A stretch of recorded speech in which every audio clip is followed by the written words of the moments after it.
Welcome to Salim समी channel. मैं हूं आपका एस्ट्रोलॉजर सलीम समी। अस्सलाम वालेकुम। आज फिर हम बात करेंगे बहुत ही इंपॉर्टेंट टॉपिक जो है सैटर्न जोहल के ऊपर बात करेंगे, क्योंकि 29 और 30 जून को ये रिजत पजीर हो जाएगा, यानी कि रेट्रोगेड हो जाएगा। तो 96 डे रहेगा ये पूर्वा भाद्र नक्षत्र के ऊपर, जो कि जुपिटर का नक्षत्र है, जो कि बहुत इंपॉर्टेंट नक्षत्र। 96 डे बहुत ज्यादा होता है, 3 महीने से ज्यादा का ये टाइम होता है। सैटर्न जिससे बहुत ज्यादा डराया जाता है, 60 भी इससे लगाई जाती है, सब कुछ। सैटर्न बेसिकली एक आवाम का भी प्लैनेट है। जितने भी लेबर तबका है उस सबका ताल्लुक सैटर्न से ही होता है। और सैटर्न कर्म कारक भी माने जाते हैं, यानी कि सैटर्न जो हम अमल करते हैं उसका भी कारक सैटर्न ही को माना जाता है। हमारे यहाँ तो अमल कहा जाता था कि आप कुछ काम करें, कुछ अमल करें, कुछ करके दिखाएं। वो अमल से अमलियात बना, अमलियात से वो तवीज़ की तरह चक्कर में हमारे गले में आ गया। वो कुछ इस तरह का सीन पार्ट हो गया। तो बात ये है कि सूरत हाल जिस तरफ जा रही है, और सैटर्न का ये 3 महीने से ज़्यादा 96 डे पूर्व भाद्र नक्षत्र पर रहना बड़ा ही इम्पोर्टेंट है। यहाँ क्योंकि सैटर्न नौकरी का भी कारक है, कैरियर का मालिक माना जाता है। तो सैटर्न का एक्वेरियस में अपने ही घर मूल त्रिकोण में रिजत पजीर होना, और जब ये बिल्कुल सामने अगस्त में आएगा, ल्यू में आएगा, तो यहाँ पे ये भरपूर अपना ताकतवर होगा। इस वक्त अगर देखें तो सबसे ताकतवर प्लेनेट जो है वो सैटर्न ही बनता है, क्योंकि जब सैटर्न कोई भी प्लेनेट जब रेट्रोग्रेड होता है तो उसमें चेष्टा बल आ जाता है। मार्स, जुपिटर और सैटर्न ये 3 बड़े प्लेनेट हैं। जब शम्स से 5वें घर में या 9वें घर तक ये जाए तो ये रेट्रोग्रेड और सीधे होते हैं। और जब बिल्कुल ऑपोजिट आ जाता है, पूरी पीक की डिग्री के ऊपर पूरा सबसे ज्यादा अच्छा रिजल्ट वहां देते हैं।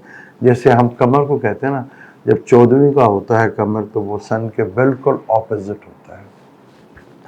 सैटर्न का पूर्व भाद्र के नक्षत्र पर रहना बहुत इंपॉर्टेंट है आपके लिए भी, सबके लिए, क्योंकि यहाँ पर इसके असरात बहुत ज्यादा अच्छे ट्रांजिट में ही कर रहे हैं।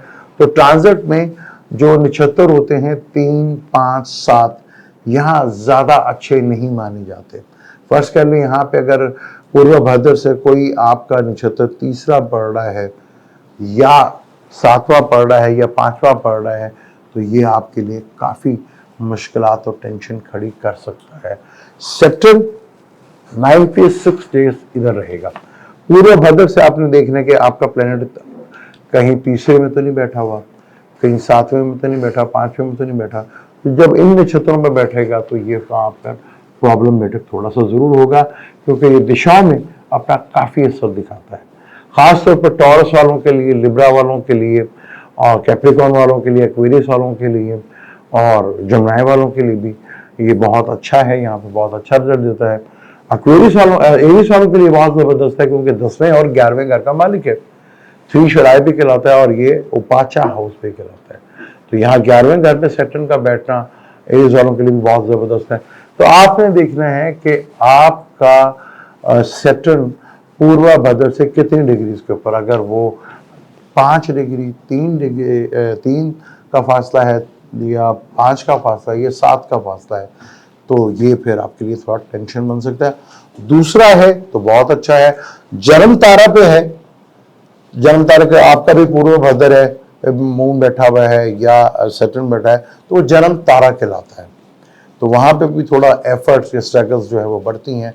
बाकी ये 2 में हो, ये 4 में हो, 6 में हो, 8 में हो, 9 में हो, तो बहुत ही अच्छा रिजल्ट देता है।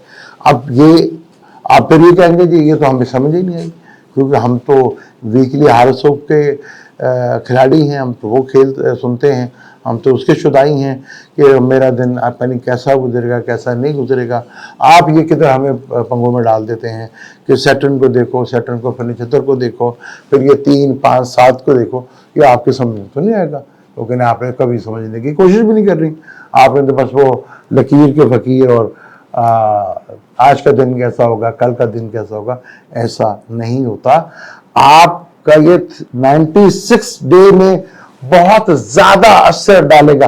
अगर आपको थोड़ा बहुत कुछ पता है तो बहुत अच्छी बात है, नहीं है तो किसी से पूछ लो भाई, किसी भी एस्ट्रोलॉजी से आप जाके टाइम ले, उसे पूछिए कि बताया कि मेरा जो ट्रांजिट में सैटर्न जो रेट्रोग्रेड हो रहा है ये पूर्व भाद्र के नक्षत्र पे है, मेरा किस नक्षत्र पे है, फ्री में ना किसी से पूछिएगा, ना कोई फ्री में बताएगा आपको, उससे टाइम लीजिएगा। मेरे से भी पूछना तो टाइम लेके फीस देके ही आपने पूछना है, या किसी के पास भी आप चले जाए। ये बहुत इंपॉर्टेंट डेज है, ये मैं आपको बताता हूँ। सैटर्न के ये 4 महीने कईयों को तो रोडपति बना देंगे, कईयों को अरबोपति बना देंगे, करोड़ की तो वैल्यू कोई नहीं है पाकिस्तान अब, क्योंकि जमीन हमारे यहाँ पे मामूली जमीन है सारी, वो करोड़ों में चली गई यहाँ पे, तो मुंह से निकल जाएगा, चले माफ कर दीजिएगा, तो हो जाता है। तो यहाँ पर बहुत इंपॉर्टेंट है, यहाँ चीजें जो हैं, सैटर्न एक बड़ा प्लैनेट है, सैटर्न को कर्म कारक कहा जाता है, यानी जितने भी हम अमल करते हैं वो सैटर्न से ही है। 11वां घर इसका मूल त्रिकोण का घर है, जहाँ पे बहुत जबरदस्त रिजल्ट देता है। अब इस टाइम का भरपूर फायदा उठाना चाहते हैं तो आप अपने टाइम पर देखें, अपने चार्ट को या किसी से भी दिखाएं, या अगर आपके लिए थोड़ा सा मैलिफिक है तो किस तरह आप इसको मिनिमाइज, क्योंकि सैटर्न की सबसे बड़ी रेमेडीज जो है वो है डिसिप्लिन में रहना, कानून का पासदार करना, यानी कानून के ऊपर अमल करना।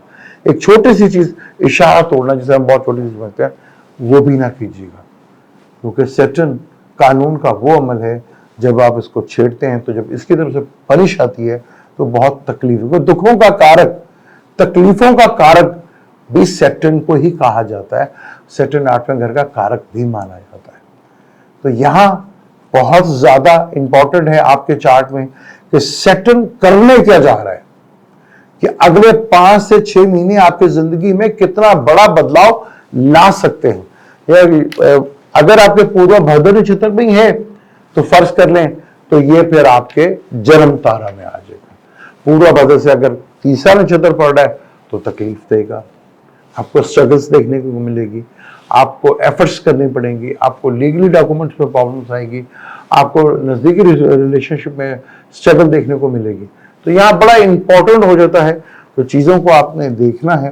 3, 5, 7 अगर इनमें है और जन्म तारा में है तो आपके लिए थोड़ा सा ये प्रॉब्लमेटिक हो सकता है, वरना सैटर्न का ये जो योग है बड़ा ही जबरदस्त है।